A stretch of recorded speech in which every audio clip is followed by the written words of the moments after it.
Hola queridos amigos, bienvenidos a otra entrega de Contracara aquí por TLV1, toda la verdad primero. Agradecemos a los que nos siguen, nos difunden, nos acompañan, muchas gracias. A todos los que colaboran con TLV1, agradecemos enormemente la colaboración, invitamos a muchos a que nos acompañen para poder seguir transmitiendo, llevando adelante toda la programación de TLV1 a todos ustedes y como siempre, difundiendo la verdad. Estamos transmitiendo a través de nuestra página web www.canaltelev1.com. Debajo de este programa las redes sociales que nos mantienen diariamente en contacto y como siempre ponemos este programa bajo la protección y advocación de la Virgen de Guadalupe, Reina y Señora, Emperatriz de América, que con la Virgen de Luján le pedimos nos guíe, nos ilumine, nos proteja, nos mantenga siempre dentro del camino del bien, la verdad y la belleza. Y como sabemos que la Argentina tiene sus enemigos internos, enemigos externos, enemigos ocultos. Hispanoamérica tiene sus enemigos, nuestro canal tiene sus enemigos. Los que pensamos en la línea nacional tenemos nuestros enemigos. Le pedimos a María, Madre de Gracia, Madre de Piedad y Misericordia, defiéndenos de nuestros enemigos y ampáranos ahora y en la hora de nuestra muerte. Amén. Programa de hoy. Vamos a tocar un poquito el tema Yalta, ¿no? Hemos hecho un programa, Yalta 2, tuvo bastante repercusión, importante, porque siempre planteamos, ¿no?, lo que fue Yalta 1, ¿no?, cómo se dividió el mundo después de la guerra, después de la Segunda Guerra, no digamos no guerra mundial, la Segunda Guerra Civil Europea, que eso sería lo más apropiado. Y cómo se dividieron el mundo entre Inglaterra, Rusia, Estados Unidos, Francia. Pero estamos viviendo otra época, ¿no? Desde hace 30, 40 años. Estamos viviendo un Yalta 2, distinto. Ese Yalta 2 tiene otros componentes, otros personajes que fueron creciendo a medida que iba el tiempo y que van queriendo también ser parte de la repartija del mundo, de este nuevo mundo que se está generando ahora.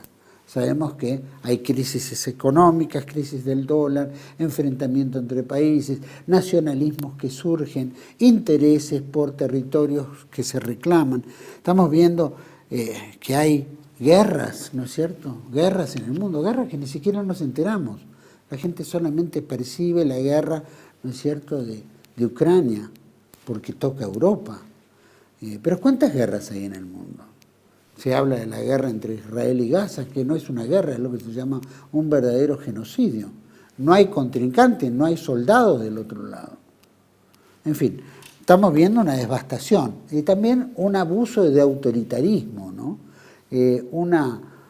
Llamémosla una demencia en la forma en que se conducen, coartando todas las libertades del individuo, ¿no?, y de los mismos países. Las bases militares que acompañan también e imponen en el nivel mundial una política globalista, ¿no? Ya no sabemos dónde está el enemigo, cuál es cuál, ¿no?, cuántas banderas falsas. Pero vamos a tocar un poquito este tema del Yalta 2, ¿no? Cuáles son estos nuevos componentes, cuáles los nuevos requisitos, qué es lo que buscan, ¿no es cierto? Y, por supuesto, cómo estamos nosotros los argentinos en eso, cómo está Hispanoamérica, y cómo estamos nosotros como argentinos en este tablero geopolítico, ¿no?, de la geoestrategia, ¿no es cierto?, y en este mundo en guerra. Para mí es un gusto compartir el programa con Carlos José Haga. Bueno, estamos en directo con Carlos José Haga. Carlos, gracias por recibirnos nuevamente en esta semana, este programa. Un placer de tenerte. Un gusto, el gusto es mío de estar con vos, con toda la gente de TLV1 y el público que nos sigue como siempre, que son mucha gente y que aprecio muchísimo los comentarios que van haciendo en cada programa, que la verdad son bastante nutridos últimamente. Bastante importante, especialmente también el último, que tuvo su audiencia, ¿no?, relacionada a lo que hablamos, ¿no?, un poco de patriotismo, que es lo que falta, ¿no?, en la Argentina para poder torcer este destino tan calabroso, tan dramático que tenemos. Así es el ingrediente faltante para todas las cosas, ¿no? Porque si no hay eso, la teoría del bien común y la política y las instituciones y la democracia se vuelven todos agua de borrajas, ¿no? Intereses personales, privilegios, cualquier cosa, porque no está el patriotismo. Es importante.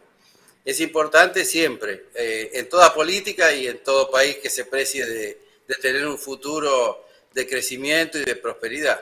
Es así.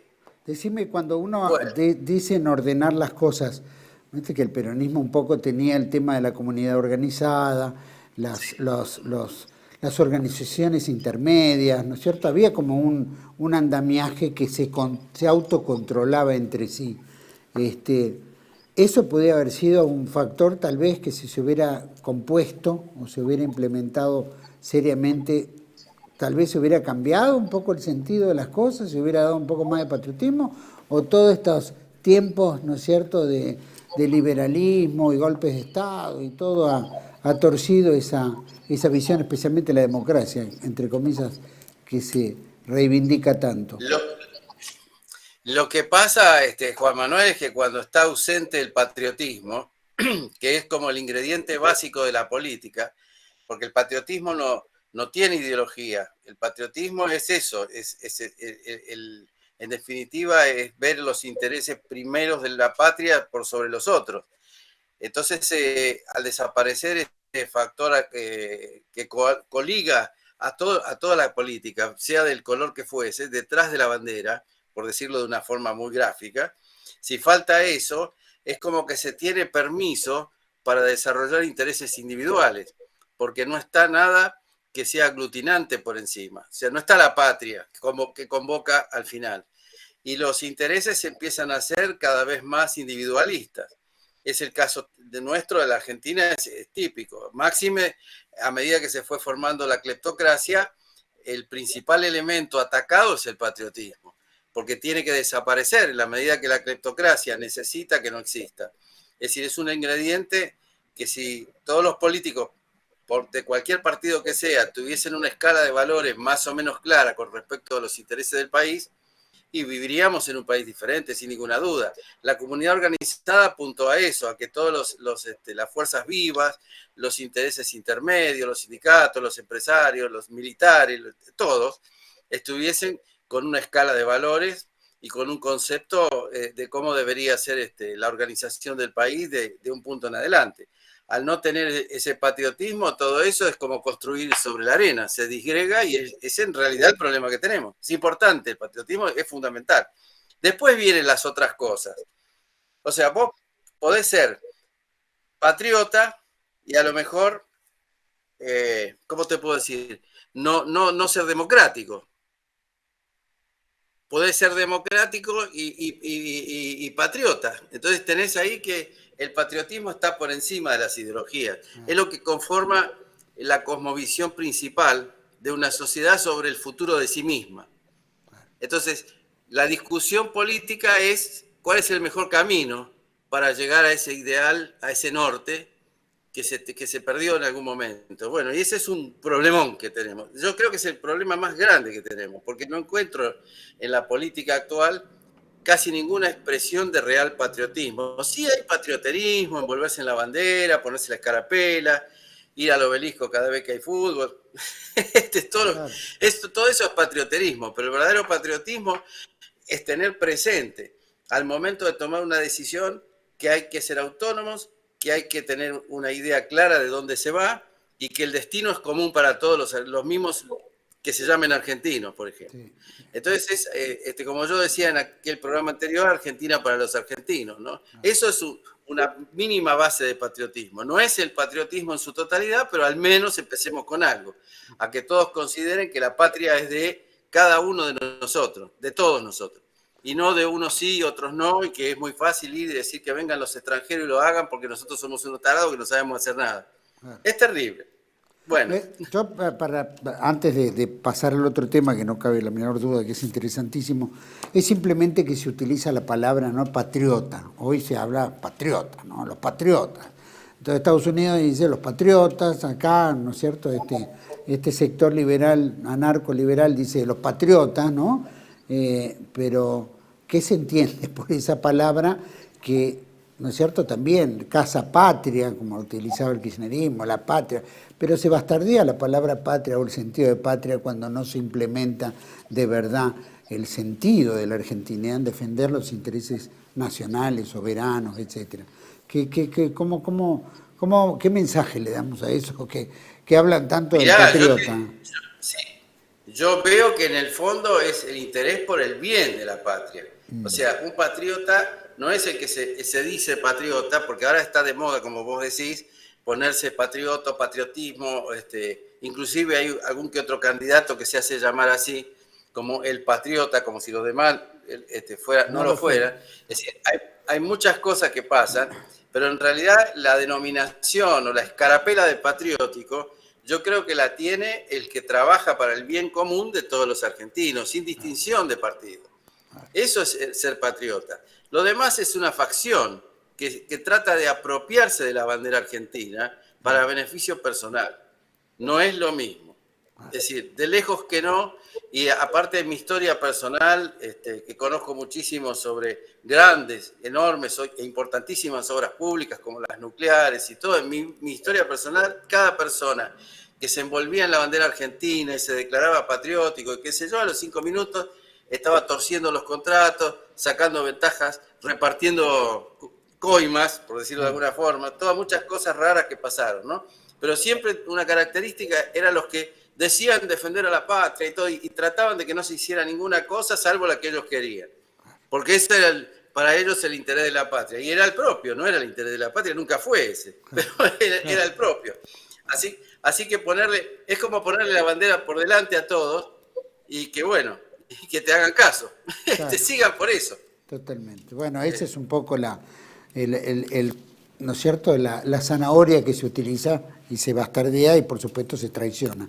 Ahora, yendo al tema, ¿no es cierto?, estamos hablando en el inicio de la geoestrategia, ¿no?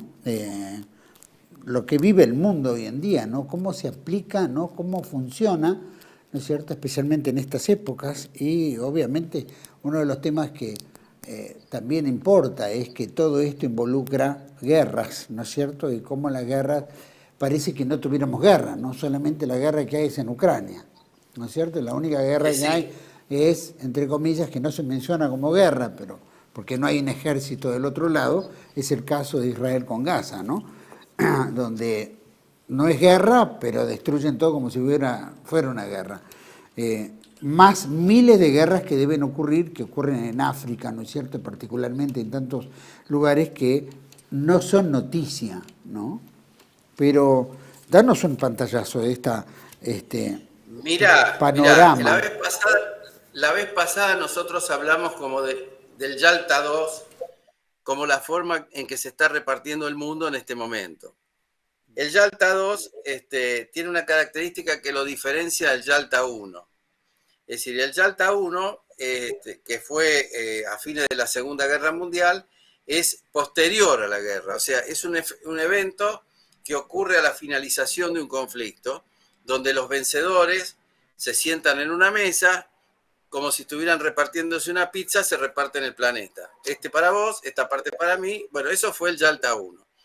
Este Yalta 2 está ocurriendo en simultáneo con la repartija, con la formación de 3 o 4 grandes bloques de influencia directa. Es decir, tanto por Estados Unidos, por Rusia, por China, por la India, por los BRICS. O sea, todos estos están en la mesa discutiendo, pero en el momento todavía el orden mundial sigue siendo en disputa. Es decir, está todavía en una situación de rispidez. Y está generando una serie de conflictos, sobre todo por el tema de la crisis del dólar. Es decir, el dólar está cuestionado como moneda de intercambio internacional. Y Estados Unidos y gran parte de la política de Trump, con sus aranceles y con su guerra comercial y todo, es para fortalecer o tratar de evitar lo que es inevitable, que es el retroceso del dólar como moneda en el mundo. Eso es una cosa inevitable, viene pasando sola. Nadie la está... Es la pérdida de dinamismo de la economía americana, el retroceso tecnológico o la pérdida de la capacidad tecnológica con respecto a otros emergentes como China y que van surgiendo y empiezan a tener tecnologías propias mucho más avanzadas. Y, por ejemplo, desde 50 índices de importancia tecnológica, Estados Unidos se quedó atrás de China en 47. Entonces no es solamente el dólar, es la producción, es así. Entonces como ya se produce esta declinación, atrás de esa declinación viene el rechazo de la moneda del dólar, el rechazo, cada vez la compresión a un ámbito más chico. Para ir simplificando, el mismo Rothschild se mudó con banderas y bombos a Hong Kong, o sea, se pasó al mundo asiático, para dar un ejemplo. Eso está, el Fondo Monetario Internacional va a cambiar su sede a China en los próximos años, ya lo anunciaron. Es decir, todo esto está reconfigurando el orden internacional. Pero ahora, ¿qué ocurre?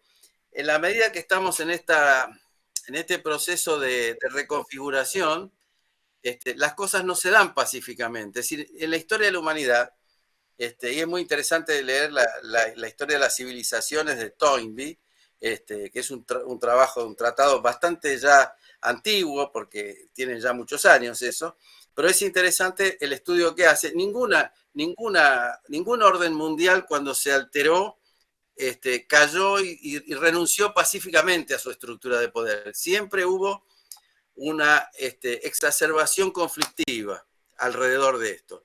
Y en este momento no hay una excepción. Es decir, Estados Unidos está tratando de retener la importancia de la cortina del dólar frente a un mundo que se lo está cuestionando. Y esto se traduce en infinitos conflictos, porque la gente, como vos mencionaste muy bien, tiene en su cabeza la guerra de Ucrania, la masacre de Palestina, que es una guerra también, pero es una guerra de aniquilación, ¿no es cierto?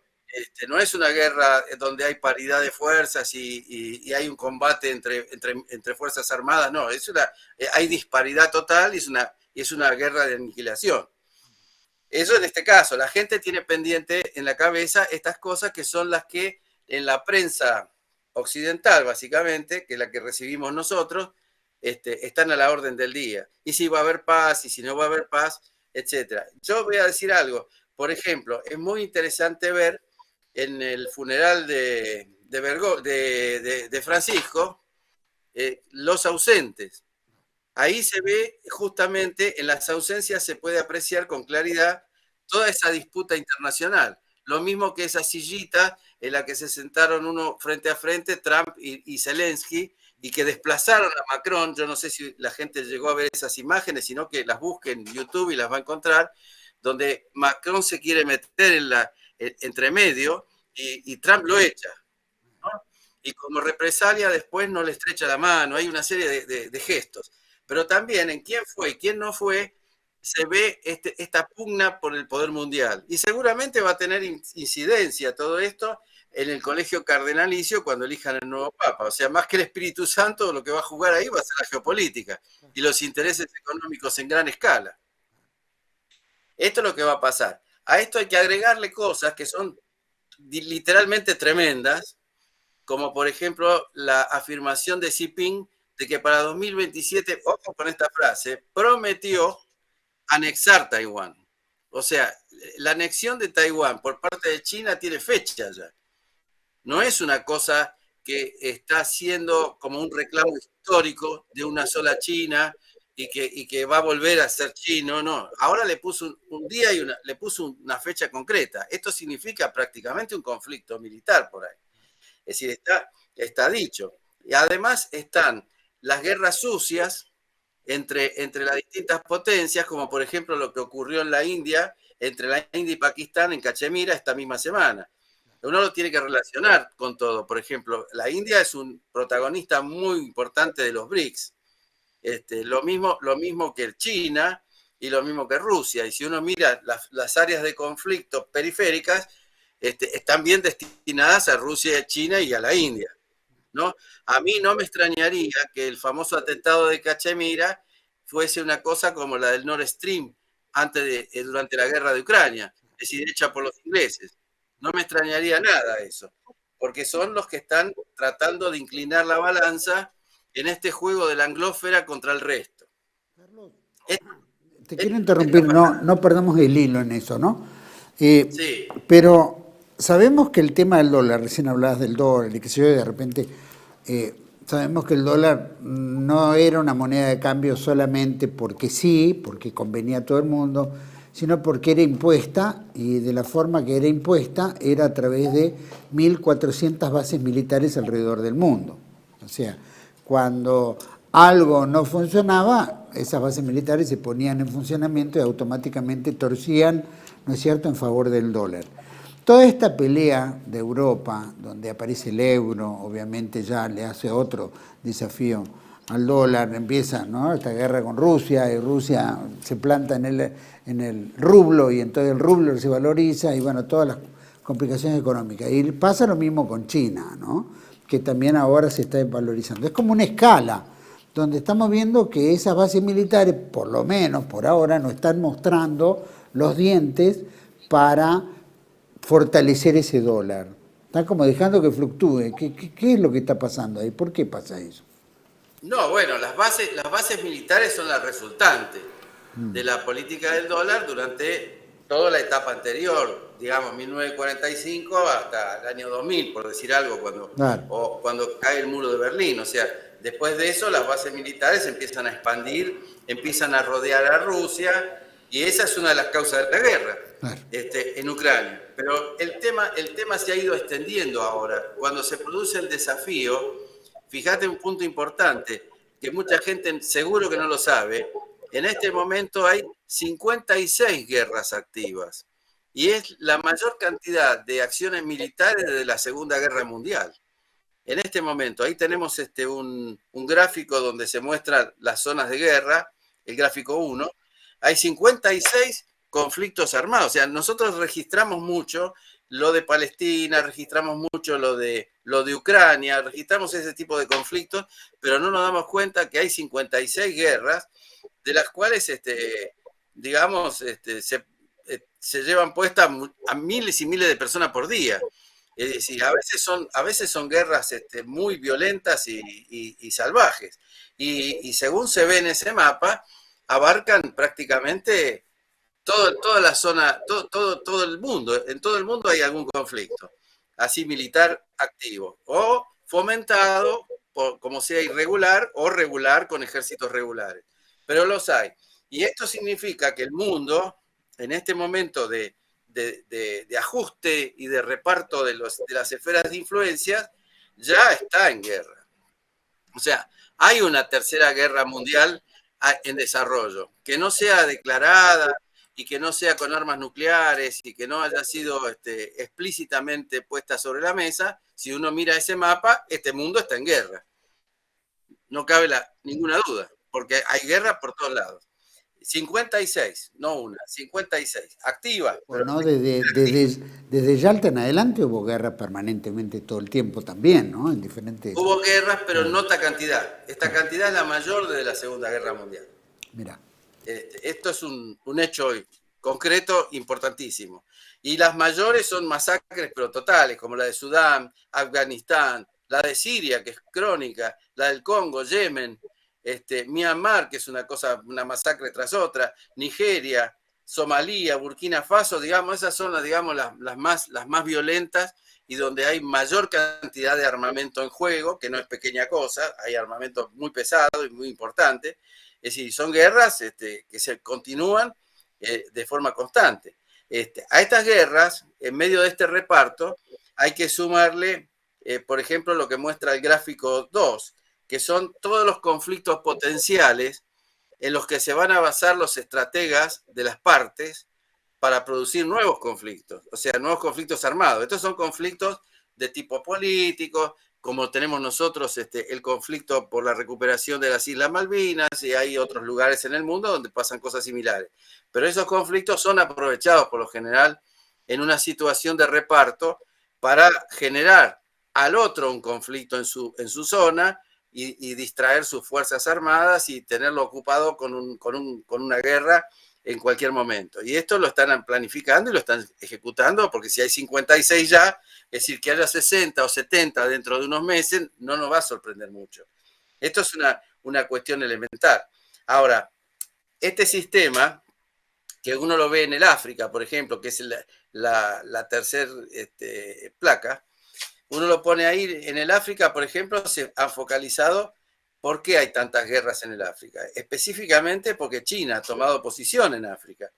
China inclinó a su favor la balanza africana. Entonces la respuesta de las otras potencias es generar una cantidad de conflictos para que esa situación no se asiente, ¿no? Al final se va a terminar por asentar un orden, pero por el momento están disputándoselo, claramente generando conflictos armados de esta naturaleza. Es decir, esto es un hecho visible en lo que es esto. Y la potencialidad de todos los conflictos que están en ese planiferio son enormes, porque algunas de esos son cosas polvorines al borde de la explosión, como dijimos, por ejemplo, el caso de Taiwán. El caso de Taiwán, el caso de Corea, hay varios temas en que están jugando las potencias a armar, digamos, un escenario de lo que ellos llaman guerras proxies, donde se enfrentan a través de terceros, ¿no? Es decir, ese sistema de las guerras proxies, ahora tenés que agregar una cosa nueva. Ustedes, todos los que nos escuchan, deben haber oído ayer del apagón que ocurrió en Europa, que abarcó Portugal, abarcó toda España, abarcó parte de Suiza, abarcó parte de Italia, abarcó Francia y se extendió a muchos otros lugares. Ese apagón es evidentemente un acto de guerra. No cabe la menor duda. Por supuesto que no, las autoridades dicen todavía que no saben qué pasó, pero no puede ocurrir una cosa así sin una acción que bien puede ser electrónica, electromagnética. Hay muchas maneras de provocar una situación como esa con la tecnología bélica que se utiliza hoy día. Es decir, eso es una señal que le han dado los europeos. De alguna manera alguien lo hizo. Y esto es una realidad. Estamos así. El siguiente punto que yo quiero tocar es nuestro propio continente. En nuestro propio continente hay un juego geopolítico que está también en el mismo tono que el resto del mundo. Y, por ejemplo, en la placa que está ahí, la número 5, creo que fue la última, en esa placa se puede ver con claridad una cantidad de estrellitas rojas que son las bases de Estados Unidos en nuestro continente. Y como ustedes ven, por ejemplo, en la zona de Paraguay, hay un montón de bases, no hay una sola base, porque nosotros decimos, bueno, en Paraguay está el Comando Sur y entonces no, han puesto una cantidad de bases. Esas bases están amenazándonos a nosotros, que por supuesto somos unos lamebotas a esta altura del partido de Estados Unidos, entonces que no vendría a ser el caso, pero sí están amenazando claramente a Brasil, que es uno de los retobados dentro del mundo de los BRICS, que apuesta a cambiar la moneda, que de hecho hace tráfico de mercancías en otras monedas, las hace con China, las hace con la India, las hace con un montón de países africanos en monedas nacionales. Es decir, todo esto Estados Unidos lo ve como una agresión y reacciona rodeándote de bases, porque así como se ven las bases en ese mapa de América Latina, así se veían las bases alrededor de Rusia antes de la guerra de Ucrania. O sea, esto es una cuestión que es repetida. O sea, las bases esas terminaron llevando a Rusia a invadir Ucrania y a empezar, digamos, un planteo sobre que la OTAN se les venía encima y que no podían admitir que Ucrania se le fuera también a integrar a la OTAN. Ese fue el motivo principal de la guerra, principalísimo. Y bueno, nosotros estamos viendo cómo lo van rodeando a Brasil y a nosotros también, por si algún día cambia el signo de este adefesio que tenemos apátrida en el gobierno, que es lo más probable que va a terminar pasando, que un día la Argentina cambie de signo, pronto. Entonces, en ese... Ahí te interrumpo un minuto. En ese mapa, si volvemos, señor director, al mapa de América, y que vemos bien, decías, todos esos puntitos rojos son las bases militares, que son bases militares que uno entiende y dice, bueno, podemos decir, defender el dólar, por ejemplo. Pero estamos viviendo en una etapa nueva, porque todas estas bases no tienen más de 40 años. Y quiere decir que entonces lo que están buscando es la preservación de su fuerza sobre las riquezas de cada uno de los países. Estamos viendo los acuíferos guaraní, no sé, minas de plata, oro, en fin. Estamos viendo entre empresas americanas que seguramente están asentadas, y europeas obviamente, pero las bases militares esas están en función de qué. Rodea a Brasil, para que Brasil No hay. escarmiente, o en realidad está defendiendo los recursos de las privatizaciones futuras que se están encaminando y que se adueñen de esos Mirá, recursos? se puede decir que son las dos cosas a la vez, pero hay una tercera también. O sea, por un lado, hay un interés por los recursos y tener el control, o estar cerca de los recursos y tener fuerzas armadas para que en cualquier eventualidad poder hacerse con eso. Pero también se trata de que el adversario no se haga de esos recursos. El adversario de Estados Unidos, Nadie, por eso está la hora, el nadie. área de Entonces, influencia. claro, pongo mis bases y es una amenaza clara que si alguien intenta ceder algún recurso, y hay cosas importantes, porque por ejemplo está todo ese circuito San Pablo a Perú, que viene a ser como un nuevo canal de Panamá, todo eso a Estados Unidos le cae como una amenaza directa a sus intereses.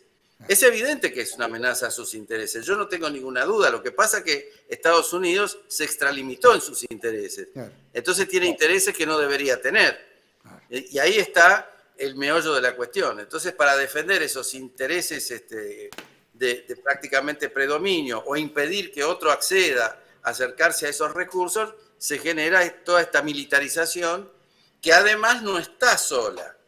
Porque nosotros eso que tenemos ahí son un señalamiento de la ubicación de las bases, que incluso en nuestro país hay dos, ahí claramente, al sur se ve claramente una base americana, sin contar la base de la OTAN en Malvinas. Pero lo que están haciendo en el fondo es también colonizar a las Fuerzas Armadas regionales. Es decir, no nos equivoquemos. Es decir, cuando ellos necesiten armar un conflicto, van a tratar de armarlo con las Fuerzas Armadas de un país y de otro. Puede ser de la Argentina y Chile, puede ser de Perú y Chile, o de Bolivia y Chile. Es decir, ya hay un aumento de la tensión.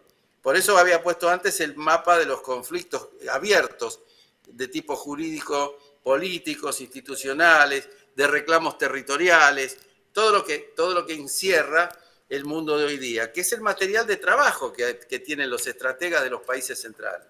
Con este material de trabajo ellos dicen, bueno, a ver, vamos a armarle un lío, pongamos el caso a Brasil, armándole una guerra entre Bolivia y Chile. Y nosotros acá tenemos la base, bueno, y nos aseguramos de que esa guerra se dirija desde nuestras oficinas, básicamente, porque se trata de eso. La otra cosa que están haciendo es ocupar el territorio de América Latina con fuerzas armadas ante la eventualidad de que muchos países puedan fracturarse. No nos olvidemos nuestro peligro latente, que dedicamos un programa a la Patagonia y a su presidente de la Patagonia y al incentivo que tiene todo un grupo de gobernadores casi a secesionarse, ¿no? Más las decisiones políticas que se están tomando en esa dirección. Entonces, bueno, las bases son bastante útiles, porque imagínate que cuando pase un evento, si es que pasa, un evento que Dios quiera que no, un evento de esa naturaleza, lo primero que se busca es el reconocimiento de las grandes potencias. Entonces, si se busca el reconocimiento, nada mejor que contar también con fuerzas armadas para que no se pueda recuperar ese territorio. Porque si vos tenés por eso nos desarmaron también, ¿no es cierto? Por eso a nosotros en particular porque hicimos una cosa que ningún otro país de América Latina hizo.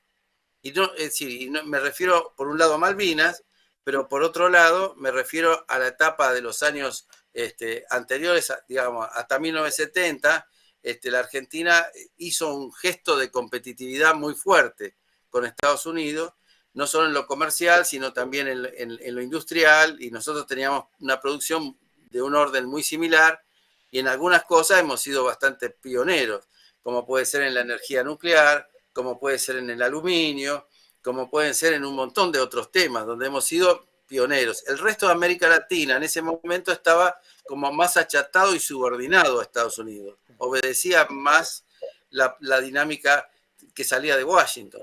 En cambio, la Argentina siempre tuvo el gesto independiente, se declaró neutral en las guerras. O sea, Argentina tiene una historia muy larga de autonomía de decisión, excepto esta etapa nefasta que hemos vivido desde que se inauguró el proceso democrático hasta ahora. En general, con distintas clases de gobiernos, inclusive de regímenes, hemos tenido un gesto más o menos autónomo.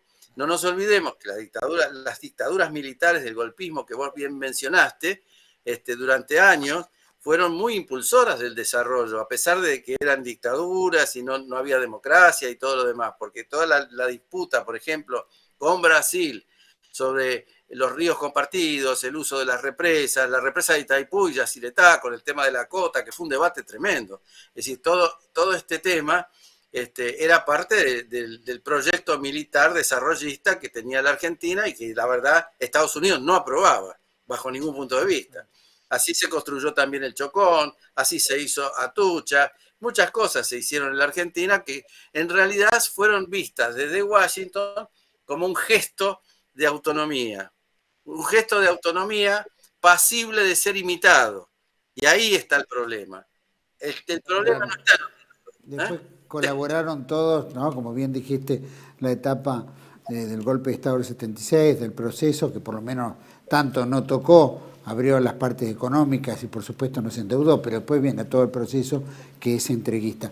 Vamos a ir a un pequeño corte, disculpamen porque se nos fueron los tiempos, pequeño corte, volvemos enseguida para seguir este temita que no es poco, ¿no? Que es bastante importante después de haber hablado de patriotismo, pero también a nivel mundial. Vamos a un corte, volvemos enseguida y por supuesto invitamos a todos a escribirnos si quieren, proyectoargentino@yahoo.com y si no, debajo de este programa en los comentarios. Ya volvemos. TLV1 se complace en anunciar que estará transmitiendo en su canal TLV1 Clips valiosos programas emitidos antes de la censura sufrida. El lienzo prohibido, El revés del derecho, Combates por nuestra historia, Disenso, Historias de Malvinas, entre otros que podrán encontrar en este enlace.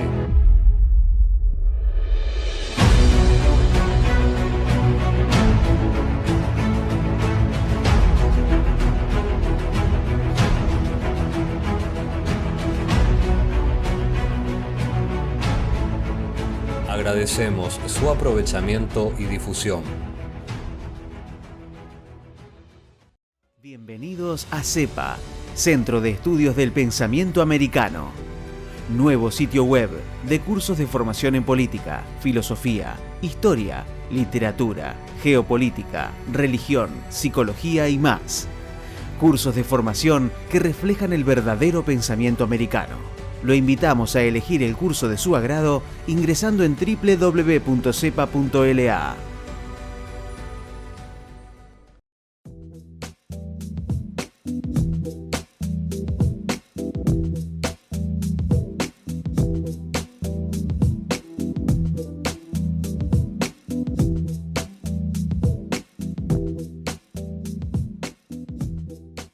Decir siempre la verdad primero tiene un precio. Dependemos de tu ayuda. TLV1, toda la verdad primero.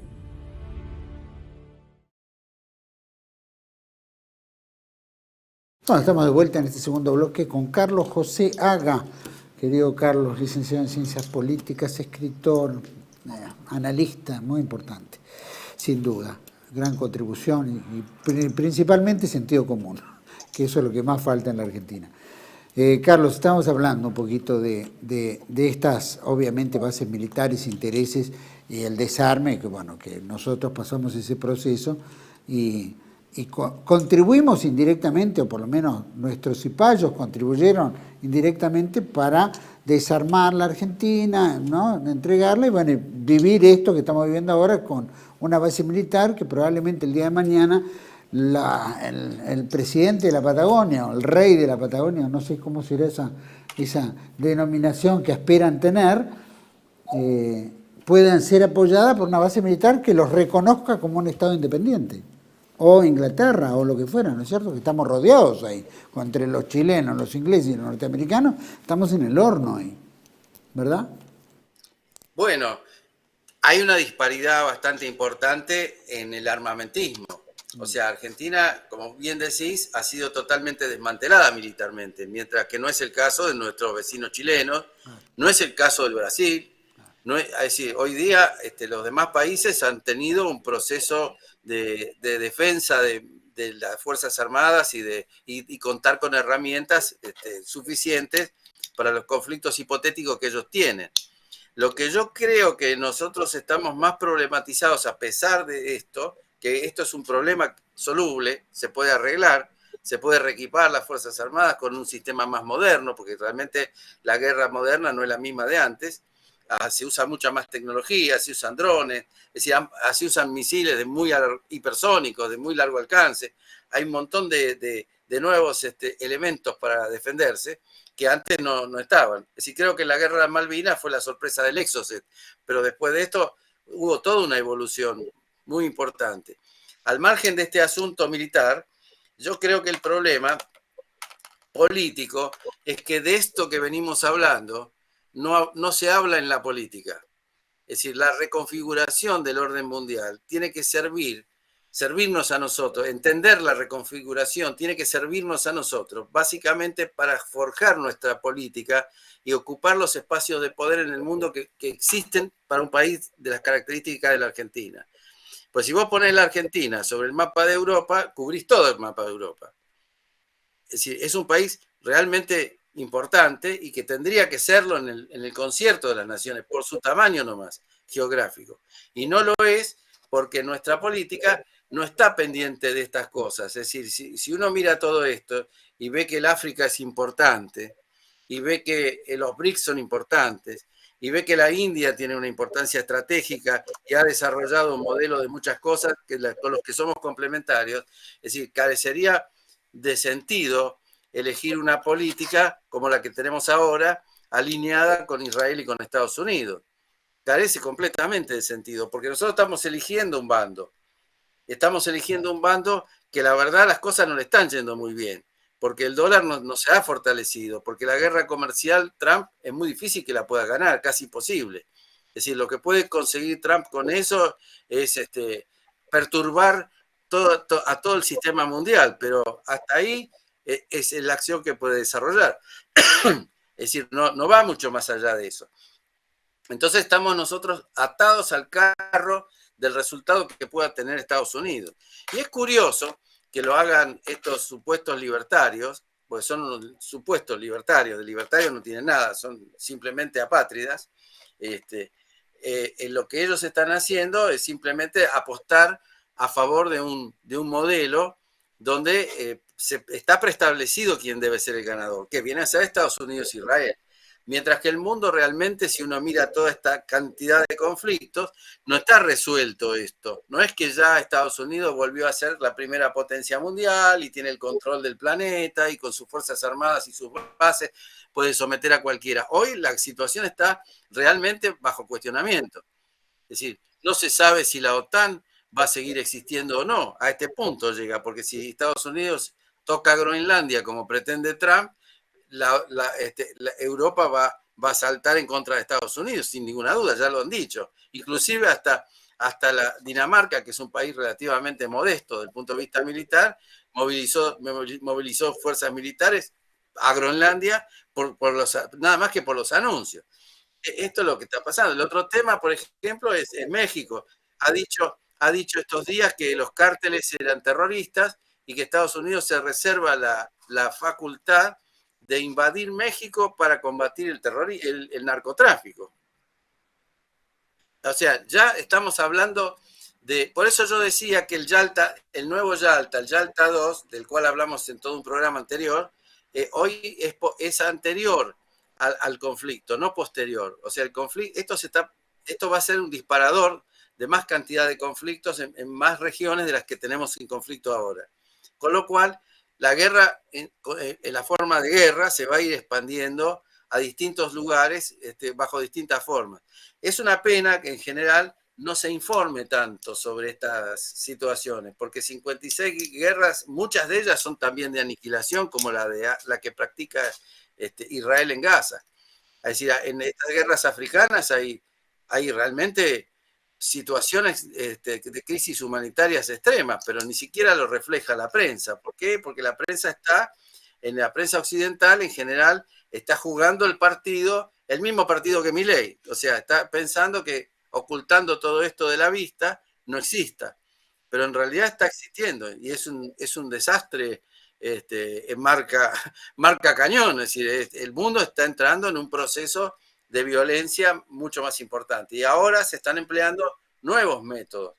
Es decir, hemos hecho nosotros otros programas sobre los métodos de control el control del clima, ahora se produjo el famoso apagón, que es toda una advertencia, claramente es una advertencia de que se puede hacer eso, como diciendo, si ustedes no se avienen a nuestra directiva, nosotros podemos apagarlos. Apagarlos hoy no significa que te quedas sin luz y prendes una vela y listo.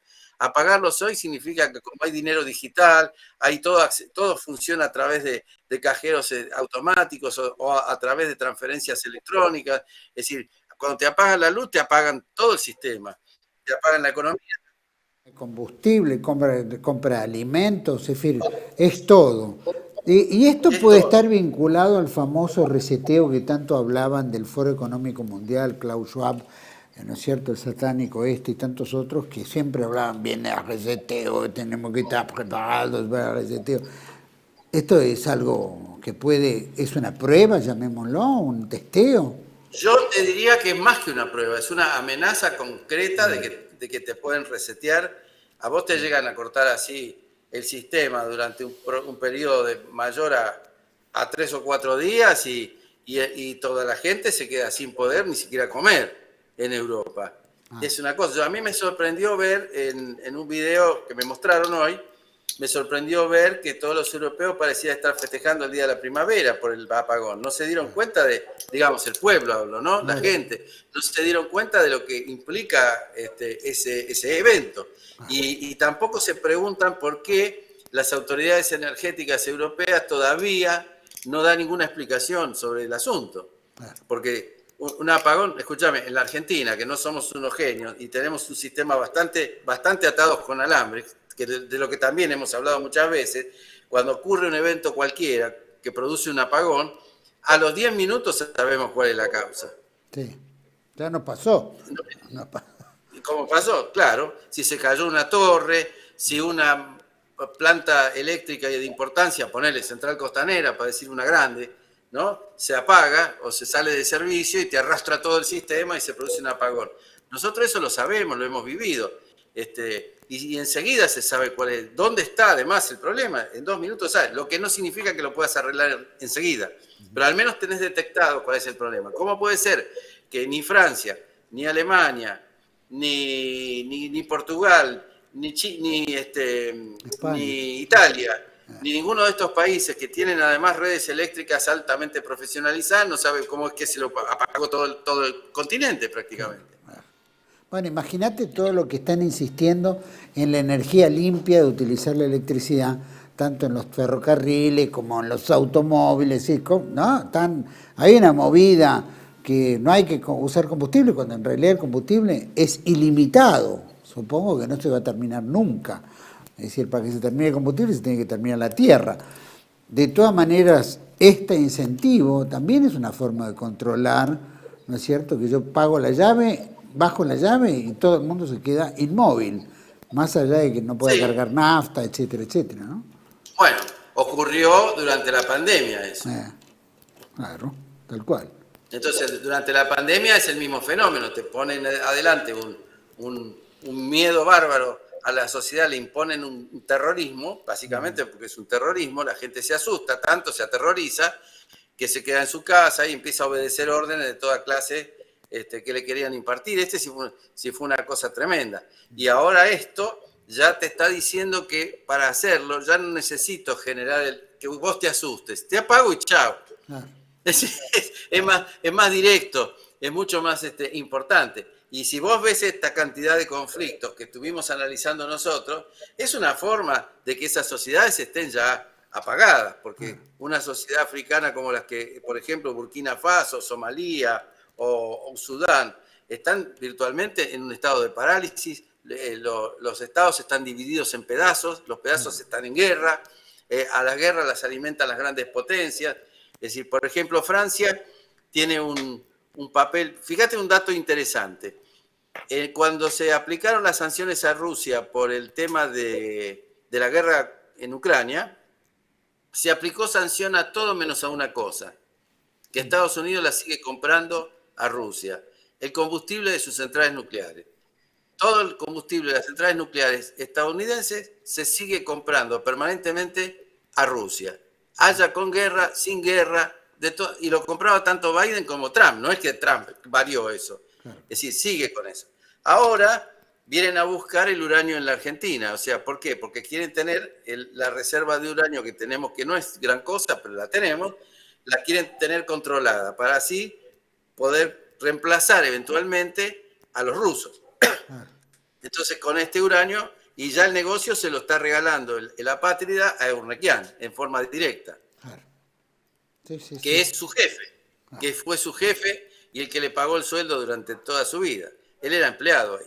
Entonces, esto ya marca una alineación. Marca una alineación porque no hay duda que nosotros no hemos tomado una decisión. Al mismo tiempo, meten en la NASA, la Nucleoeléctrica Argentina, a Reidel, que va a paralizar todo, porque con ese proyecto absurdo que tiene en la cabeza, que promete un futuro venturoso de hacer 4 centrales nucleares de 300 megavatios cada uno en 4 años, que eso no sale ni siquiera en 40 años. O sea, cada central nuclear que sale de cero, más o menos te lleva 10 años hasta que funciona. Y no es porque seamos nosotros más lentos que otros, sino porque el desarrollo desde el diseño hasta que se pone en marcha se lleva 10 años. Hay que fabricar todos los componentes, hay que desarrollar a los proveedores, hay que hacer, o sea, todo lo que dice es para paralizar. Entonces paraliza el CAREM, la central de Atucha 1 está parada y bueno, hay que ver si van a seguir haciendo la actualización de la máquina y todo lo demás, pero mientras tanto, el factor decisivo, que es el uranio, se va a ir a Estados Unidos.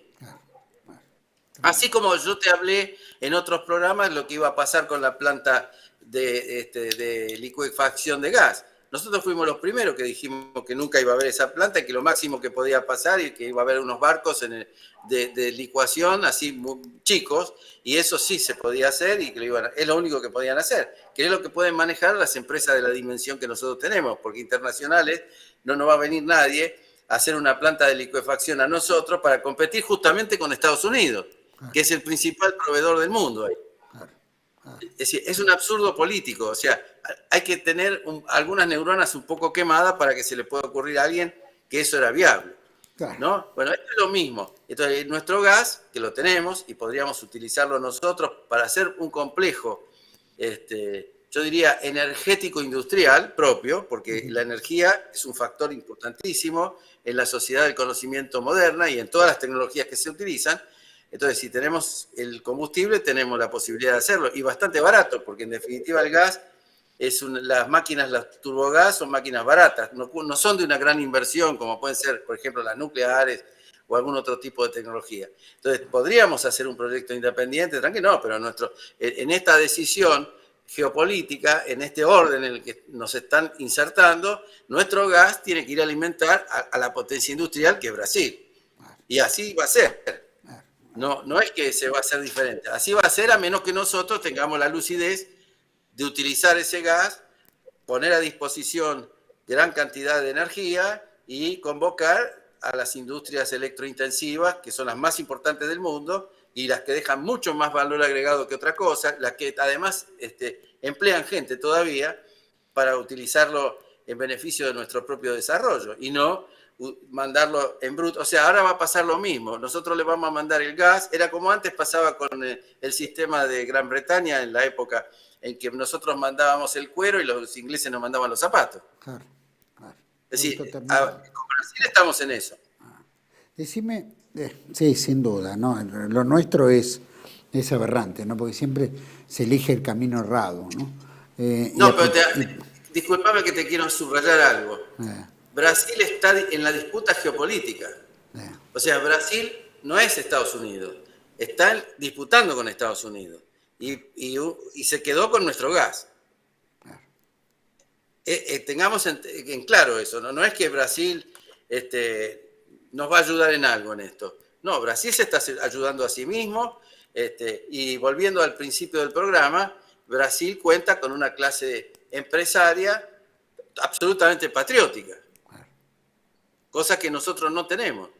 Nuestra clase empresaria no es patriótica, y no es de la calidad que tienen los brasileros en el concepto de lo que es el bien del país. O sea, los brasileros saben cómo crecer, tienen un proyecto que se llama a sí mismo imperial y están en la disputa geopolítica como un peso pesado. Es decir, al sumarse a los BRICS y a China y a Rusia, bueno, entonces Brasil ya juega en las ligas mayores. Nosotros estamos cediendo cosas todos los días para que los demás jueguen en las ligas mayores, mientras nosotros cada vez nos vamos, ya la B no nos queda, ya vamos por la C, por la Z, no sé qué letra nos toca. Pero es así. Obviamente Brasil tiene grado de corrupción, obviamente todos los países lo tienen, está Odebrecht y tantos otros, pero en su grado de corrupción hay, como bien decís, un límite en el nacionalismo. Es decir, me puedo llevar una cometa, pero sí, lo que se hace, ¿no es cierto? Y se hace bien. Claro. Y se hace alguna... El ejemplo bueno, el que citaste es un buen ejemplo, el de Odebrecht. Porque Odebrecht, ¿de qué le acusaron a Odebrecht? De usar fondos para sobornar funcionarios de otros países para conseguir obra para Brasil. Por ejemplo. No la acusaron de robar en Brasil. La acusaron de sobornar funcionarios de otros países para conseguir obras para Brasil. Acá tuvieron como socio a los Macri y ya tenés ahí una buena razón para pensarlo, ¿no? Totalmente. Bueno, había, acordate, candidato a presidente, creo que fue gobernador de Sao Paulo, ¿no? Maluf, ¿no? Sí. Que fue gobernador de Sao Paulo, que en un momento decía en la campaña, dice, bueno, pues usted es un ladrón, dice, es un ladrón. Entonces el tipo dice, un momentito, eu robo, mas eu faço.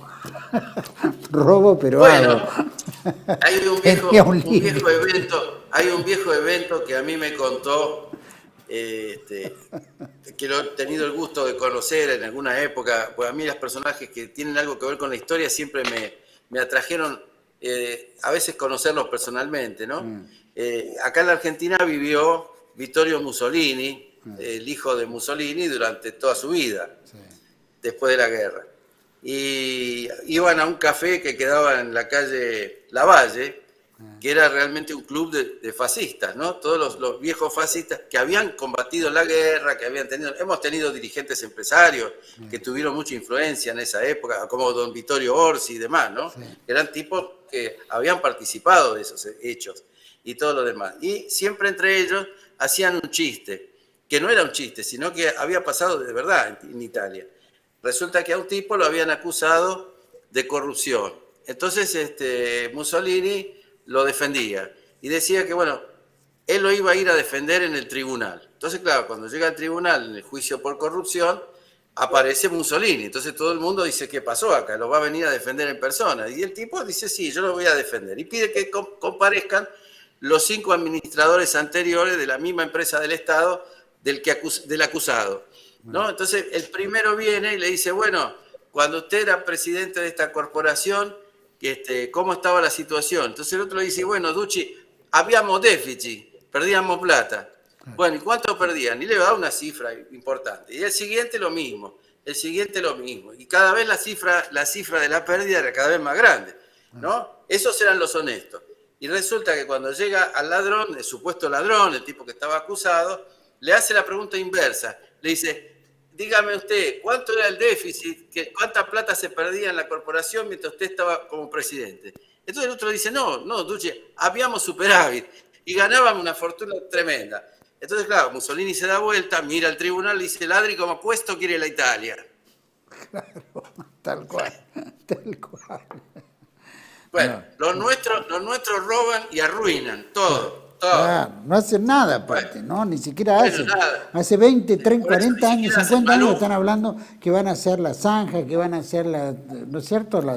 Las cloacas y toda esta sanata que vienen hace años los municipios, los gobernadores, y hay una pobreza brutal, incluyendo en las provincias más ricas del país, ¿no es cierto? Que son ricas, petroleras, y sin embargo hay una línea de pobreza tremenda.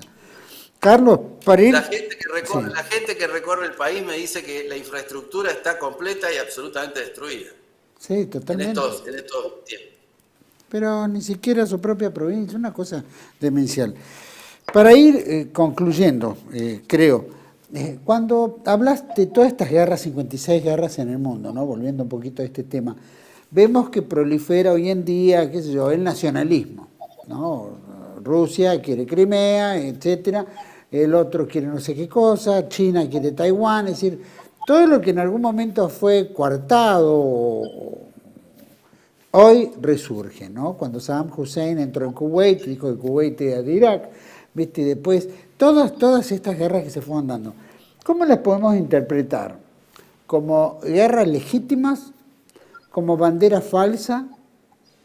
¿Como estímulo para mantener permanentemente el aparato militar de venta, etcétera? Es decir, ¿cómo se puede interpretar todo esto? Porque aparte, como bien dijiste, muere muchísima gente, ¿no? Y en África ni se cuenta, pero ahí estamos hablando de cientos de miles, ¿no?, de muertos.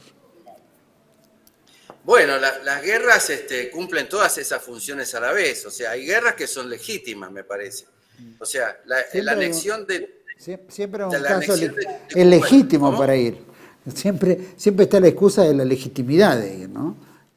No, sí, Taiwán está reconocida internacionalmente como parte de China.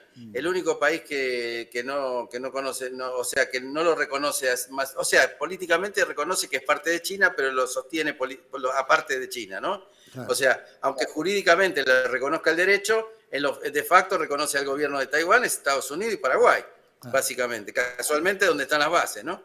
Estos son los países que reconocen ese derecho, y los que no. Ahora, en el África es evidente que es una zona destinada al sacrificio en aras de la hegemonía de las potencias que se están disputando el mundo. O sea, esas guerras son guerras proxies, que también sirven para vender armas, pero más que nada les sirven a los países para mostrarse los dientes en medio de esta repartija. En algún momento la repartija va a concluir en esta fase. Pero esto no va a ser tan pacífico, esto es lo que estoy diciendo yo, porque la historia de la humanidad siempre, en los casos en que un imperio empieza a declinar, suele apelar a la violencia para mantenerse. Y Estados Unidos es el caso. Y cuando los otros están avanzando, bueno, entonces se produce un conflicto de interés que insalvablemente lleva al conflicto militar. Eso es así. Por eso yo sigo insistiendo con que el Yalta I fue de posguerra y el Yalta II es anterior a la guerra que viene. El Yalta II es el detonante de estos conflictos y trae la guerra. Así que uno canceló una gran guerra mundial y el Yalta II en realidad la está inaugurando de otra manera. Pero estamos en guerra, o sea, el mundo está totalmente en guerra. Si uno mira el mapa, así cuando se habla del tema, habría que mostrarle a todo el mundo este mapa, decir, viejo, pero ¿cómo? 56 conflictos militares, hay 200 naciones en Naciones Unidas y hay 56 conflictos. Es una barbaridad. Es una burrada, es una burrada. Carlos, no sé si habrá algo más, pero vos planteaste la Argentina que debería hacer un análisis de la situación mundial y, por supuesto, dónde deberíamos o colocarnos o qué deberíamos ver o qué deberíamos participar para mostrar existencia, por lo menos, mostrar soberanía, mostrar criterio, mostrar algo. ¿Qué recomendarías vos? Digamos, yo qué recomendaría, mira, recomendaría una cosa muy práctica y concreta. Nosotros en la Argentina tenemos muchos especialistas con capacidad de entender los fenómenos estratégicos, pero no los tenemos en un lugar. Si yo fuera gobierno, lo primero que crearía es un comité parecido a lo que hoy tiene Brasil en Itamaraty. O sea, un centro de estrategia. Y esa estrategia es estrategia económica, es estrategia política, es estrategia militar, es estrategia social inclusive, y es estrategia cultural. Entonces, todo eso tendría que estar analizado por un comité de gente que haga sus recomendaciones para que cuando se tomen políticas esté totalmente visto cuál es el interés que nosotros podemos capitalizar, cuál es la cosa de la que podemos vivir mejor, cómo la Argentina puede filtrar su política en el mundo y tener una independencia de criterios. O sea, si nosotros no tenemos ese organismo, y además creo que ese organismo debería ser multipartidario, no solamente, o que cada partido tenga un grupo de estrategas. Pero yo cuando veo que los que discuten de política, discuten solo sobre cargos, discuten solo si va a haber paso o no va a haber paso, si se peleó con un dirigente o no, si se disputan entre sí espacios medio de segunda categoría, y no está la discusión de esto. La Argentina sin esto no tiene la ruta. O sea, está peleándose por espacios de poder, por gente que no tiene una hoja de ruta para qué hacer con el país después. Supongamos que gana uno y se encuentra con que no tiene la más remota idea de dónde va el mundo. Es decir, es importante. Y la decisión, por ejemplo, como la que tomó la Patria, la decisión de decir, bueno, está bien, yo me someto a la voluntad de Estados Unidos porque es poderoso y a Israel porque me da la gana de ser israelí. En el fondo es eso. Es decir, no tenemos ninguna política. Es decir, esto es una mesa de arena que todas las fuerzas políticas se deberían juntar. Ojo, que es muy importante eso porque eso genera consensos políticos, genera patriotismo, genera un espíritu de argentinidad. En una mesa cualquiera deberían sentarse y decir, bueno, a ver, analicemos el mundo, veamos para dónde van las cosas, porque si no, el conflicto, así como lo vemos en África, lo podemos tener mañana nosotros en el sur. Así, seamos inteligentes. Eso también va a repercutir en la política militar, en la forma en que encaramos la defensa, si tenemos radarización o no. O sea, hay muchas cosas que vienen a ser parte de una estrategia nacional que tiene que estar basada en la realidad mundial. No puede estar basada en el capricho o la adhesión personal de un dirigente a otros países o a otros poderes o otras cosas. Ese es el problema de no tener rumbo. Es decir, esto es lo que nos fija el rumbo. Y si vamos a ir un poquito para atrás, en la Argentina, las veces que el país creció y tuvo realmente un avance importante, siempre tuvo una estrategia y siempre tuvo una actitud independiente. Por eso te mencioné que a pesar del cambio de régimen y los distintos regímenes políticos, hubo una época que nuestros militares eran relativamente patrióticos. No eran buenos argentinos, porque la patria no se hace golpeando a los otros, ¿no es cierto? A los compatriotas. No eran muy buenos argentinos, pero fueron patrióticos porque, por ejemplo, defendieron la posibilidad de construir Yacyretá frente a lo que pretendía Brasil que no se hiciera. Sin embargo, después de eso, Paraná Medio, ahí lo tenés, como un proyecto ya caducado prácticamente. Garaví con financiamiento y todo, no se llegó a hacer. O sea, después los que vinieron no tuvieron ni siquiera ese mínimo. O sea, ni siquiera ese mínimo de decir, no nos hagan esto porque tenemos nuestra soberanía, tenemos nuestros criterios, ¿no? Tampoco construyeron más una fábrica de aluminio, tampoco hicieron un montón de otras cosas necesarias. Renunciamos a la misilística nacional cuando entregamos el Cóndor. Es decir, hemos tenido un cambio radical, profundo, no digo por los radicales, sino un cambio radical, por lo menos en eso. Y no tenemos una mesa de arena que identifique nuestros propios intereses, no está. Es decir, ¿dónde está? Yo me acuerdo, en la época de los procesos militares había un montón de publicaciones, de militares retirados, incluso algunos, sobre estrategia. Un montón de publicaciones, solamente libros, revistas. Había un debate sobre ese tema todo el tiempo. Hoy no hay debate de nada, ¿eh? No existe.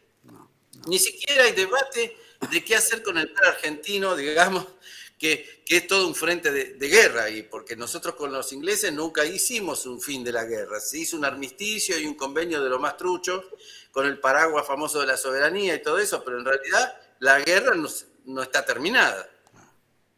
No, técnicamente. No estamos en Entonces, nada de eso, es verdad. En nada. Y te dicen no hay hipótesis de conflicto. Hipótesis no, tenés un conflicto. No necesitas la hipótesis, porque el conflicto es real. Sumergidos en un montón de conflictos, un montón, ni siquiera uno, un montón. Montón. No, pero bueno, está la tilinguez del gran hermano y por supuesto mirar a todo el puterío del mundo artístico, ¿no es cierto? Y estas cuestiones más que nada y nada de lo importante, es verdad, eso es muy triste. Ojalá, se pongan las pilas, no creo, pero bueno, hay que armarlo. Carlos, te agradezco muchísimo, muy valioso este programa, Gracias. muy interesante, pues develamos muchas cosas que ya se habían hablado en otros programas, pero bueno, ahora las traemos a colección con este nuevo Yalta 2, que es muy importante tener el panorama general. Gracias por todo. Gracias, Juan Manuel. Un saludo a todos los que nos ven y comenten y repartan, que es importante ver si se logra por lo menos una influencia en algunos ámbitos como para que se empiecen a pensar y a hablar de estas cosas. Empecemos a hablar todos de estas cosas. Sin duda, sin duda. Te agradezco mucho. Muchas gracias. Gracias. Bueno, a todos ustedes, obviamente, proyectoargentino@yahoo.com, ¿no? Comenten, hablen, digan, difundan, ¿no? También lo que se habla acá vale la pena difundirlo para que muchos argentinos lo sepan, ¿no es cierto? Es muy importante porque debemos gravitar en algo. Es muy razonable lo que dice Carlos Gala haga en relación a debería haber un comité de análisis, debería haber algo más serio, ¿no? Como tienen otros países. No ser una sucursal de Israel o una sucursal de Estados Unidos. Nosotros no podemos ser una sucursal. Nosotros hemos sido siempre, como bien dijo, independientes, hemos decidido nosotros, ¿no es cierto? Como decía una vez, le daba una entrevista a un radical viejo, irigoyenista en Córdoba, que una vez dice que se había encontrado Irigoyen con el embajador inglés y el embajador inglés le dice, bueno, queremos saber qué pasa, por qué no participa en la Primera Guerra Mundial, ¿no es cierto? ¿Por qué no participó en la guerra? ¿Por qué no hizo algo? ¿Por qué la Argentina estuvo ausente? Me dice, vea, mi amigo, porque Argentina no participó porque Argentina no le da la gana. Y como decía Irigoyen, hay que ser muy consciente cuando a la Argentina no le da la gana. Y cuando no le da la gana es porque es soberana. Decide dónde estar y dónde no estar. Y aparte ser fuerte para que lo solvente. Cuando uno dice estoy o no estoy, tengo independencia de criterio, y la independencia de criterio está sostenida por buenas fuerzas armadas, por una estructura económica, por una estructura industrial, en fin, mostrar que somos fuertes y que la decisión que vamos a tomar se sustenta en, ¿no es cierto?, en todo un andamiaje que nos fortalece en lo que vamos a decir.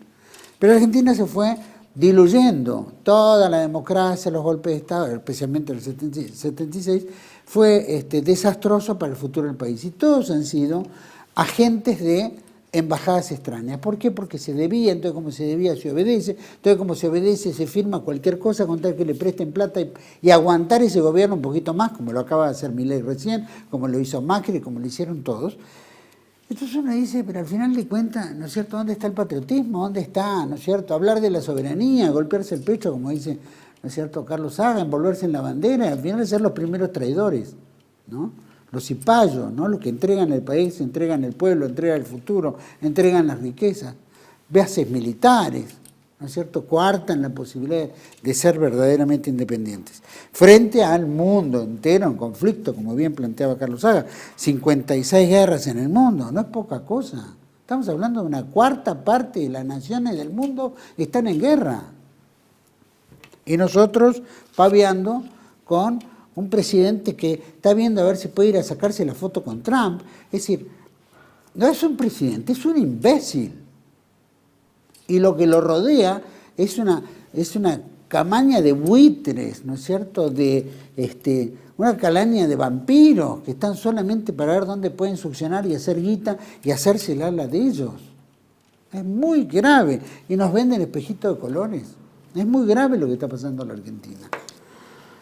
Hay que pensarlo, hay que formar algo, hay que crear, hay que presionar por lo menos a los políticos. Sabemos que son todos, están detrás de la imbecilidad, pero bueno, que por lo menos asienten cabeza y empiecen a pensar la Argentina del futuro, que son los que al final de cuentas quieren gobernar. Trabajemos en eso. Necesitamos mucha argentinidad en esto, mucha argentinidad. Los espero en otra entrega de Contracara, aquí por Tele1. Toda la verdad primero. Gracias.